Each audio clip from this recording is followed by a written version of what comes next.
Let's now turn to credit, and spreads are closing in on record lows. Is that a potential red flag for investors then? Frank Gianelli joining us from MA Financial. Frank, welcome back. Good to catch up with you then. So, I see that US credit spreads, in fact, well, they're pretty much the lowest this century. Why is that? Yeah, they're incredibly low. I mean, if you look at corporate investment grade spreads globally, you're seeing those in sort of the mid 70 basis points. And what spreads mean, by the way, is just the return that you get as an investor over and above base rates. So it could be treasuries, or in Australia, think about the cash rate, for example. What spread do you get for the bonds or the credit you're buying? In corporates, of public credit, investment grade, at the moment, you're getting like in the mid 70s. In high yield bonds, if you look globally, you're getting sort of like 270, 280 basis points. These are some of the lowest levels you've seen since the late 1990s. So yes, actually, as you say, this century, since 1998. What's driving that? There's a lot of capital flowing into that sector. And I think you've also seen, and you're really starting to see the rise of passive money in traded fixed income start to play out. And so you've just got these, whether they're ETFs or a lot of the passive vehicles, indiscriminately buying, and it's really, really pushing down spreads.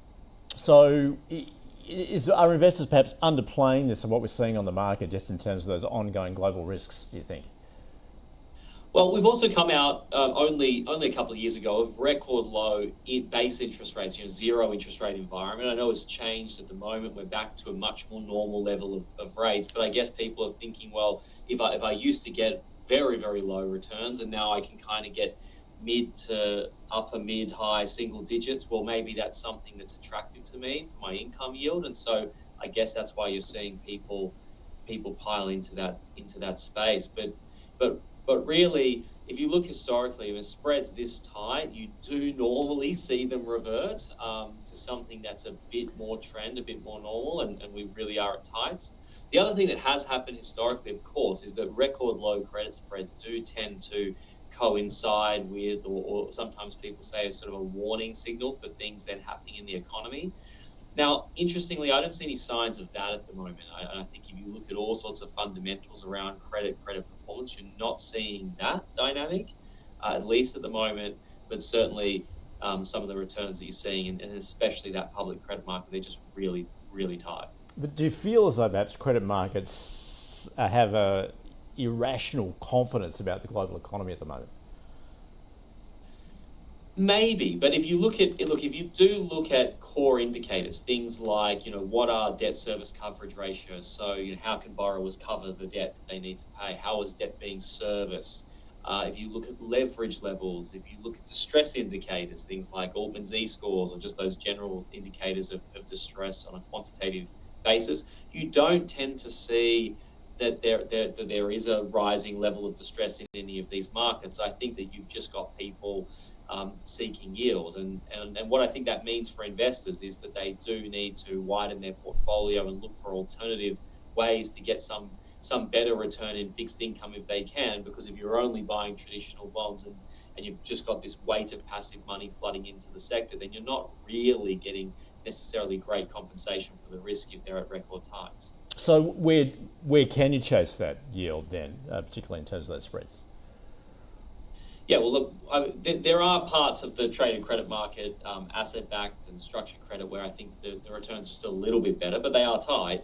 I do continue to think that in private credit, where if you can look at an alternative form of fixed income, that there's really interesting value to be had there.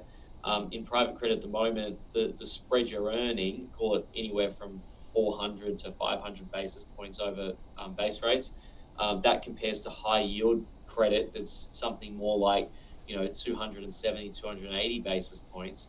But at least in the private credit, you're probably in a secured and asset-backed or much more defensive position than being an unsecured high-yield bondholder. So I actually think that risk for risk, you're getting a significant return premium by being in that market. The question, of course, is access. How do you do that? But there's these vehicles now, and there's more democratization of the private space, which is really interesting.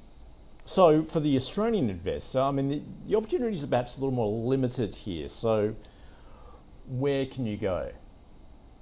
Yeah, well, look, the thing is, So much activity happens generally in the private market economy today. The ATO has data out that shows that 85% of companies with $100 million of revenue or more are actually private. So the overwhelming majority of large opportunities to earn a consistent income in a private sense are not traded out there. And that's especially true in Australia because we don't even have a corporate bond market here. So the only bonds you can really get are kind of bank style bonds. For more retail oriented investors, things like hybrids are now going away. So you can't even get that part of the market in your portfolio. So what do? You are seeing more unlisted and listed options available to investors to participate in these private credit and fixed income alternatives, and I think that's going to continue to grow. I think you'll see more and more of those come to market, but there's a decent number out there now. Some of them listed on the stock exchange, a range of them issued under PDS disclosure documents in a private sense. You have to be selective. I think it's always good in that space to work with a financial advisor who can help you to select the right quality managers of the portfolio. Because you're in a private asset, therefore it isn't as liquid as it could be if you are, say, in a bond portfolio, although the listed investment trusts certainly do solve for that. And so, Frank, with more capital chasing those opportunities in private markets, plus those rates falling, does that then limit those returns?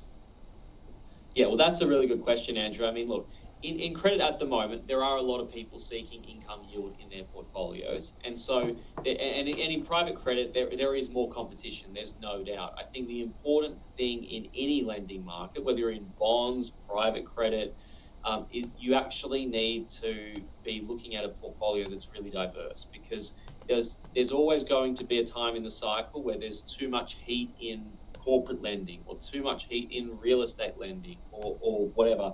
And you need the ability to look across the spectrum and to say where are the best risk-adjusted returns and change your portfolio. That's what a good manager will be able to do for you. I think a manager that is monoline, only does one type of lending. For me, that's a big red flag. You do need the ability to look broadly. You need the ability to wade in and wade out of different sectors to capture the best risk-adjusted returns. And most importantly, you need proprietary origination. Private credit's a bit more like what banks do. It's, you need access to loans directly. You need to structure them yourselves and create the lending opportunity. It's not like being a bond manager where you can just go out on Bloomberg and buy some securities.